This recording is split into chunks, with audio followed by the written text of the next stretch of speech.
Warzone can look a little stale and dull, especially if you play on console or don't have an amazing graphics card on PC. Thankfully, there are a few things we can do to still improve how Warzone looks, and ultimately be able to see people a lot better too. Call of Duty has made a few improvements in Warzone, such as dialing down the sun a little bit, which is quite nice. I'm sure you can remember being blinded by that in certain parts of the map, but despite the changes that have been made to Verdansk and Rebirth Island, things still look a little stale and lifeless on the standard settings, which can make it harder to see people sometimes as the dark colours and greys can just overlap. Really, we want things to pop and stand out. We don't have extensive settings to play with on consoles, although of course you can tweak further on your monitors. Some monitors have built-in modes for gaming and specifically first-person shooter games. Have a little play around and tweak them after you've modified your Warzone settings, just to see if you can get any little extra details to pop out. For example, sharpness you can't control through in-game settings, but on your monitor you can. This can help you make out the difference between a background and a foreground, which can just be an enemy in some instances. So let's start by taking a look at brightness. I advise to not put it as high as maybe previously you have. I feel like the higher settings of around 60+, which were kind of the go-to previously on Warzone, make the visuals seem a little saturated now that the colour palette has been edited just slightly, where the whole map is a little brighter than it was. Around 50 seems to work quite nicely and doesn't wash out too many colours. Next up is film grain. This one is easy, just turn it straight off. It's quite nice for the theatre and realism in Warzone, but kinda bad just for seeing people.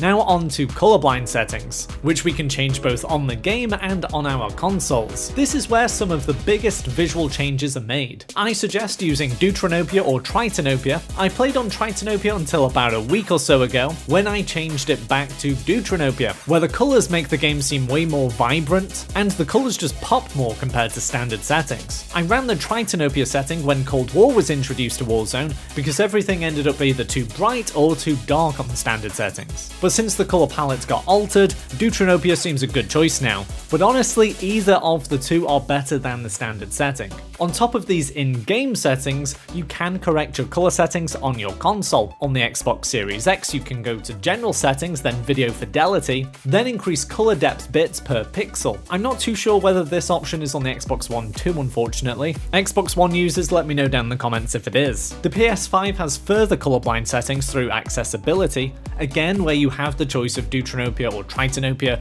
if you want to emphasise those colour palettes further. Okay, now let's talk about the quality of graphics in Warzone. Previously we had the option of downloading HD texture packs. Although these were only advised for next-gen consoles due to the massive amounts of space they took up on your hard drive. A recent addition to Warzone is the on-demand texture streaming though, which replaces the need for these HD texture packs. This setting allows players to stream higher resolution textures into Warzone to improve the game's fidelity. This provides more colour to textures and overall makes colours pop more while playing Warzone. And because you don't need those texture packs anymore, it will save you some space on your hard drive. Activision themselves stated that the setting was introduced to reduce the game's overall package size by removing certain textures that were rarely used or encountered by players. This is great, especially for those still running the game on base consoles like the PS4 and Xbox One, because as I'm sure you know, these consoles don't have much storage available. Now, as long as you have the bandwidth and 24GB of free space on consoles, you can enable the feature. And if you can enable the feature, you absolutely should, as the on-demand texture streaming setting will improve your overall visual experience. If you're on console, you can also set a daily limit for the setting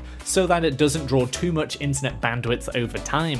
The final way to improve your graphics in Warzone is to ensure you're getting the max frame rate possible from your system. For next-gen consoles like the Xbox Series X and PS5, they can run Warzone at 120 frames per second. So on PS5, make sure you have enabled 120Hz output enabled as auto. For the previous generation of consoles, sadly you are capped at 60 frames per second, and of course everyone is capped by whatever their monitor can actually run at. Most casual players have a 60 to 75Hz refresh rate, meaning they can only get a maximum of 75 frames per second. So if our consoles are performing at higher frame rates, it's kind of meaningless unless we upgrade our monitor to handle that as well. I hope this video has helped you out. Be sure to give it a like if it has, and bye for now.